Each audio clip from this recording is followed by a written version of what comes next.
Bismillahirrahmanirrahim. Chairman, Karachi Council of Foreign Relations, Mr. Ikram Sehgal, former U.S. Assistant Secretary of United States for South Asia, Ambassador Robin Raphael, Vice Admiral Khalid Mead, colleagues, ladies and gentlemen.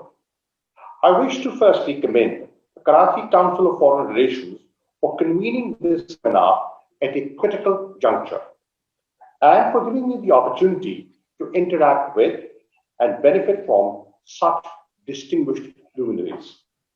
We meet just hours away from the inauguration of the 46th President of the United States. President-elect Joe Biden takes over after what can only be described as an intense and unprecedented transition. As the new administration assumes the helm in Washington, D.C., this is an opportune moment to envision the direction of what I believe is among the most consequential relationships in South Asia. Pakistan-US relations have been consequential not only in terms of history, when we were steadfast allies during the Cold War and when Pakistan facilitated the building of bridges between China and the US. But we are consequential also in terms of what an uncertain future holds for the region and the world. Distinguished participants, there has already been an exchange of messages between Prime Minister Imran Khan and President-elect Biden, who has affirmed his interest in working with Pakistan on issues of common interest. President Joe Biden is no stranger to Pakistan, nor Pakistan to him. We are old friends. During his 8 years as Vice President and earlier in his leadership positions in the influential Senate Foreign Relations Committee, President Biden had developed deep insights on the dynamics impacting Pakistan-US relations and South Asia.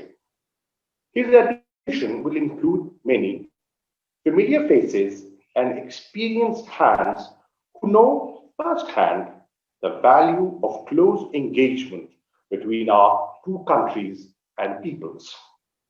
Although no strangers to South Asia, I believe President Joe Biden and his team will discover that a lot of water has flown under the bridge. Over the past 4 years, for better or for worse, the world has changed. The US has changed. The region has changed, and so has Pakistan.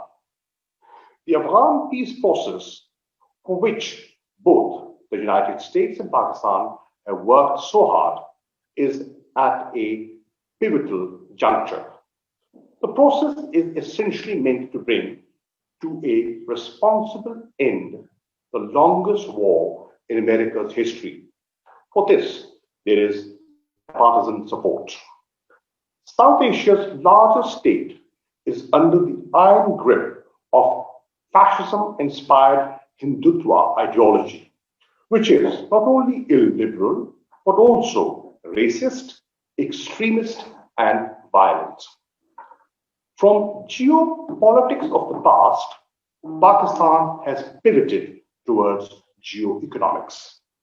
And the people of Kashmir are under an unrelenting siege.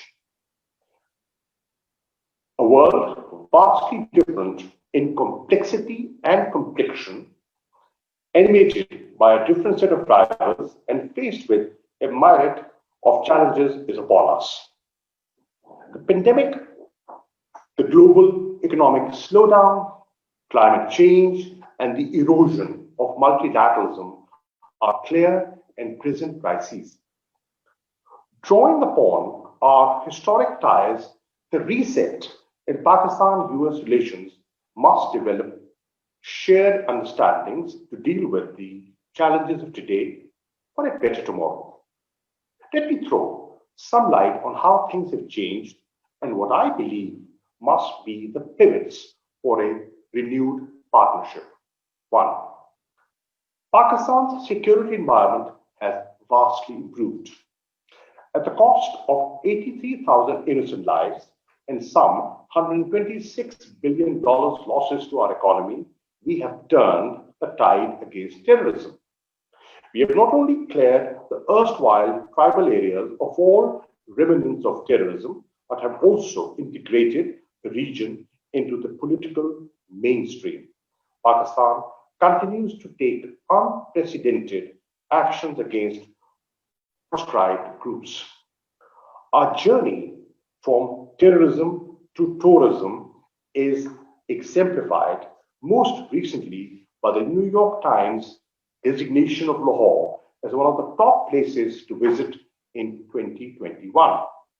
Two, under the leadership of Prime Minister Imran Khan, a fundamental transformation has taken place in Pakistan. Our priority is to pursue economic growth and human development. We have declared on multiple occasions that Pakistan will never again be part of a regional conflict, that we will only be partners for peace. We have shown by words and by deeds that a dignified peace is what we desire, and a dignified peace is what we will work for. The establishment of the Kartarpur corridor and the return of the downed Indian pilot who had violated our airspace is one manifestation among many of this fundamental policy focus. Three, nowhere is Pakistan's vision for a peaceful neighborhood more manifestly evident than in the efforts we have made as part of a shared responsibility in support of peace in Afghanistan. While the road to peace in Afghanistan remains long and difficult, Pakistan and the United States have made progress that would have appeared improbable, if not incredible, just 2 years ago. Despite the challenges that lie ahead, the Afghan peace process still offers Afghanistan and the region its best chance for peace in 40 years. It is our hope and expectation that the Biden administration would persevere with it. While the United States can and must continue to count on Pakistan as a partner for peace in Afghanistan, there are other actors who do not share this vision. Spoilers have to be guarded against. Equally importantly, both our sides must remain cognizant that achieving an inclusive political settlement of Afghanistan would only be the first step towards peace. Pakistan and the United States would need to work together to facilitate Afghanistan's transition from a war economy to a peace economy. The continued support and engagement of the international community would be of vital for sustainable peace and development in Afghanistan. This will require close consultations between Pakistan and the United States going forward. Four, India has changed. It has changed for the worse. India's actions of August 5th, 2019, and its continuing repression of the Kashmiri people, its persecution of religious minorities, and its strained relations with most of its neighbors are all makers of the Hindu nationalist frenzy that has gripped India. Imagined geopolitical compulsions should not blind the world to India's reality as the primary driver of instability in South Asia. We have already shared a detailed dossier with the United States on India's efforts to foment terrorism and instability in Pakistan. We hope that the Biden administration would facilitate meaningful and substantive engagement between Pakistan and India, exerting pressure on India to stop its nefarious activities in Pakistan and to work towards resolution of outstanding disputes will be the first step in this direction. The US must also be mindful of India's designs to engineer a crisis to distract attention from its domestic problems. Its leaders have publicly spoken of their desire to use military force against Pakistan. Nothing can be more irresponsible in a nuclearized environment. Ladies and gentlemen, while Pakistan will continue to work with the United States for peace in the region, our relationship has been and must be larger than the sum total of our shared interest with respect to Afghanistan and counterterrorism. The advent of a new administration in Washington is an opportunity for us to build a relationship with the United States that is long term, broad based, and multidimensional. Such a partnership would require institutionalized and structured engagement that is based on mutual respect and win win cooperation. For all the talk of so called great power transitions and realignments, the logic for a strong Pakistan US relationship on its own merits and on its own weight remains compelling. It is compelling because of geoeconomics. Pakistan is a nation of over 220 million people, two-thirds of whom are under 30 years of age. We sit at crossroads of China, South and Central Asia. Pakistan envisions itself as a future hub for trade and investment in the region. Our geoeconomic location operates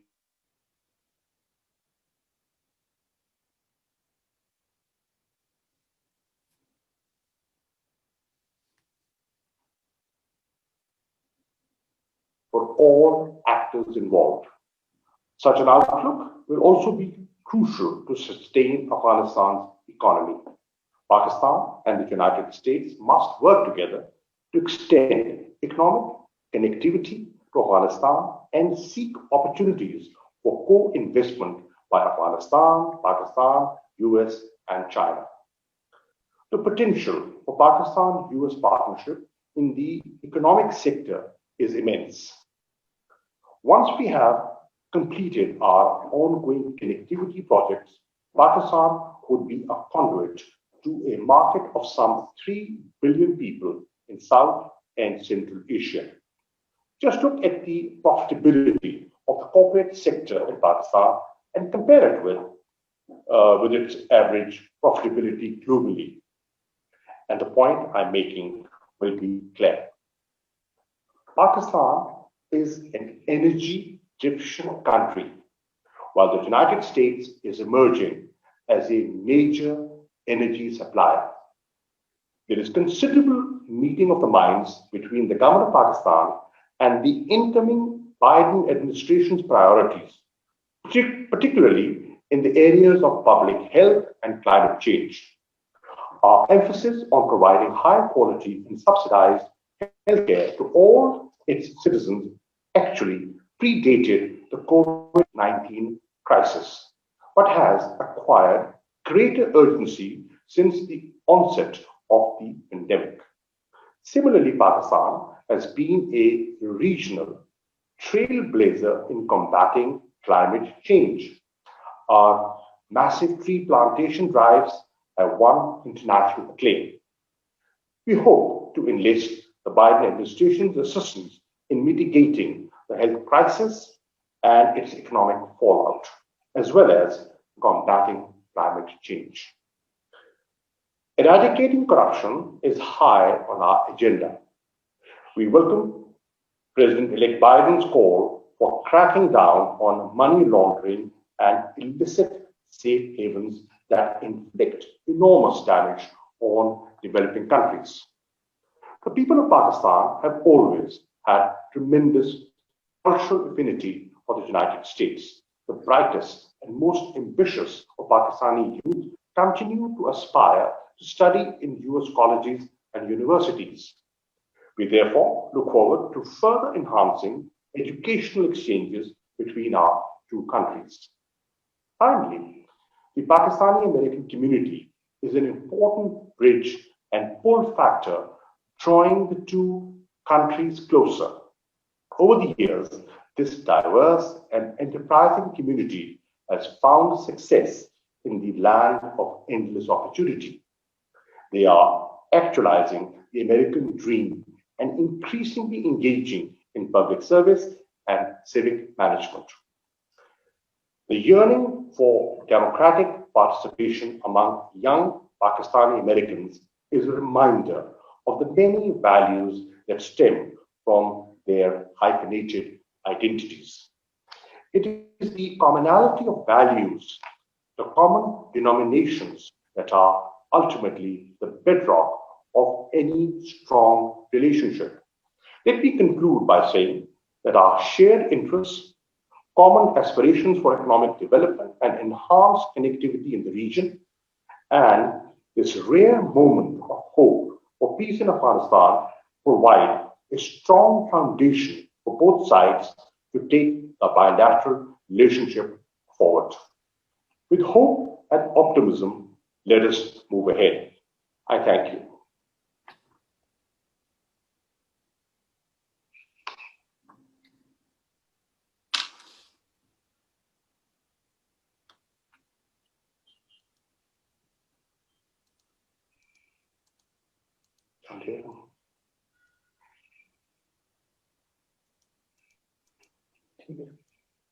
Excellency, Makhdoom Shah Saab, can you hear me?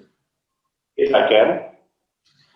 First of all, let me thank you for giving us the time. I know you've been busy, but your relationship and myself go back a long way, particularly when I once heard you in Brussels speaking at a very august gathering, which was co-hosted by the East-West Institute and the World Trade Organization. And you were so eloquent there, and that it was a pleasure. And now to see you at this critical juncture, being the Foreign Minister of Pakistan, is not only a pleasure, but it is a necessity. And we are very mindful of the fact that you face very big challenges, that you are confronted, etc. Just before you came on the screen, we had a massive cyber intervention from India, which almost broke down our connection, right? We just managed to wave off that attack. So what you were saying actually came to pass, actually, later on. You know, it had already happened. So somebody, and it was very clear that the 3 or 4 interventionists were all were not very happy even about discussing the resetting of US-Pakistan relations. We have very good speakers. Ambassador Robin Rafael, Michael Kugelman, Ambassador Azad Chaudhry, Ambassador Zamir Akram. And we hope to benefit by more interaction with you in the future.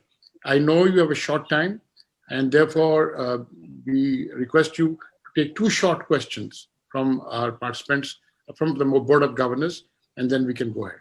Thank you.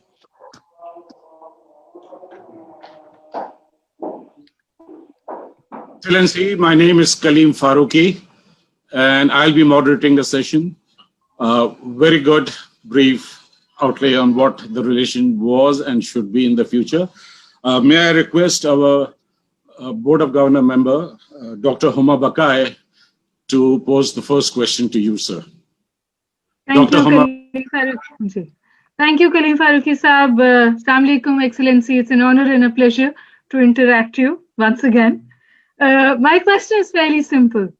With more and more tangible evidence mounting against India, what is Foreign Office strategy to take it beyond just highlighting it?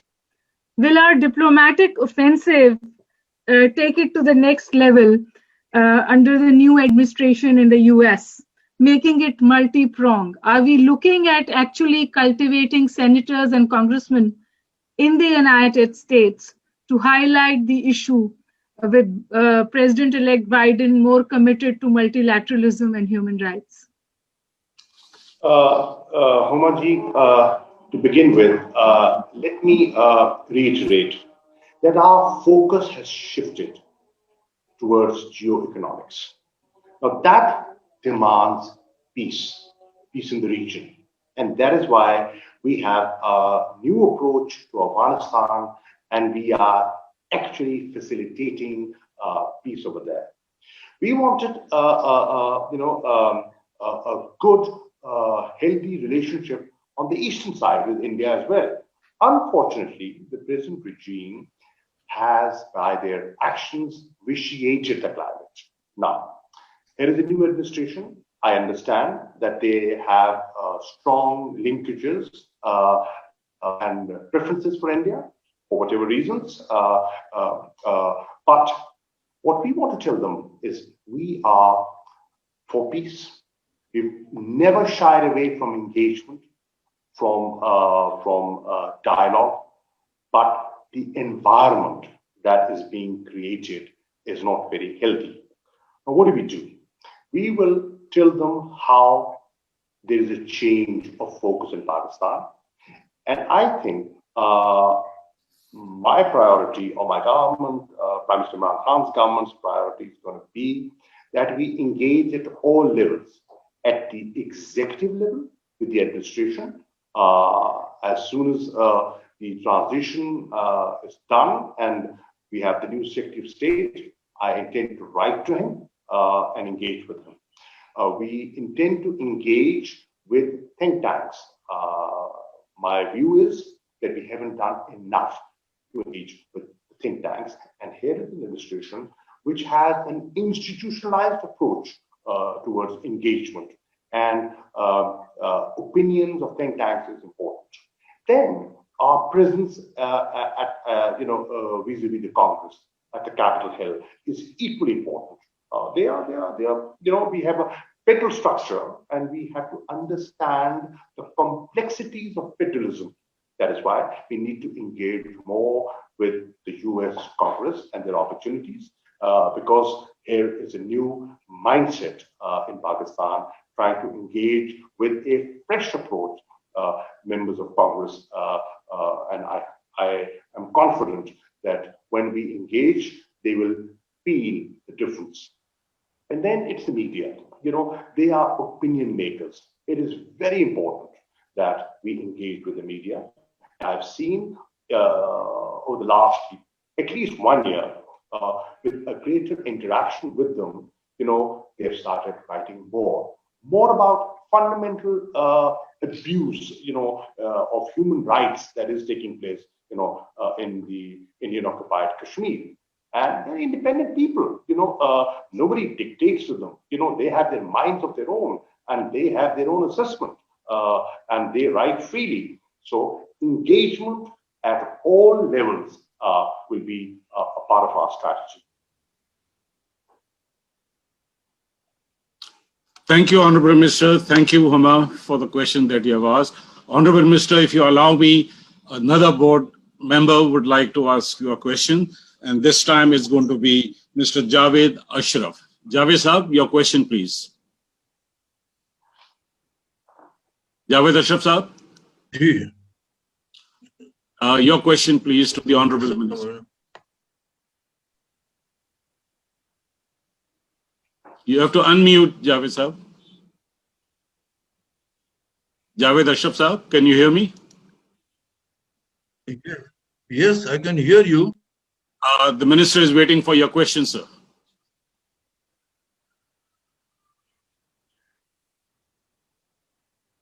I was told you had a question in mind.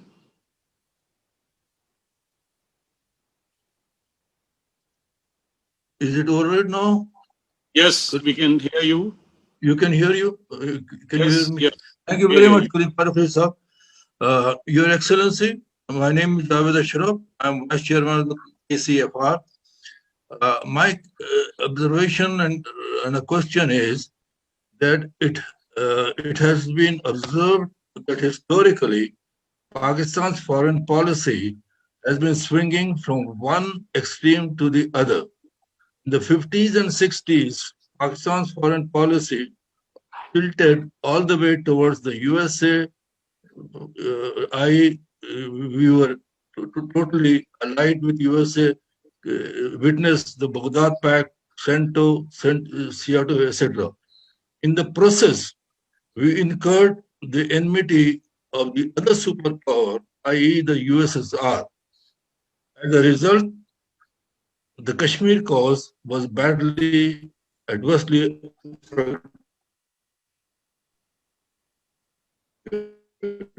balanced. We are tilted from the USA and tilting a little too far, too much towards China or always a friend. But then I think there is reason we should have a balanced foreign policy so that we do not annoy the existing superpower. Do you think, Your Excellency, there has been an unbalance in the foreign policy of Pakistan historically? Sir, I would like to respond by saying that Pakistan understands the importance of the United States. The United States is a global economic power. United States is a military power. It's a technological power, and we cannot ignore the United States. We've always been keen to remain engaged and remain constructive with the United States. We have convergence in so many areas, and we've had differences. Those differences can also be talked over and ironed out. I think with engagement, we can develop a better understanding of a changing world. This region is changing significantly, and the United States cannot, in my view, should not ignore Pakistan.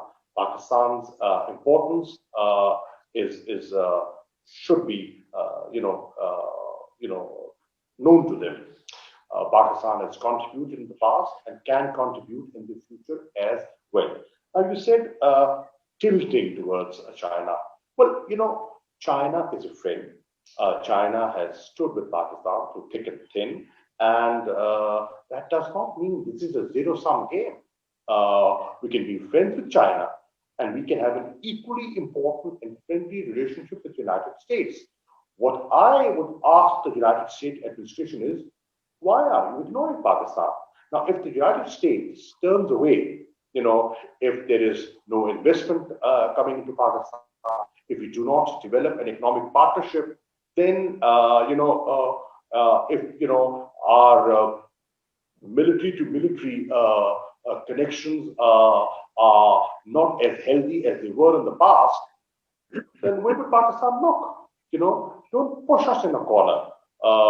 We want a very balanced and a very healthy relationship with two important powers. The United States is an important global power, and China is a rising power. China is Pakistan's neighbor. We share a border. So we have to have a balanced approach. We do not want to be seen in either one camp or the other camp. Our interests are, Pakistan's interests are paramount, and keeping those interests in view, we are willing to engage with everyone.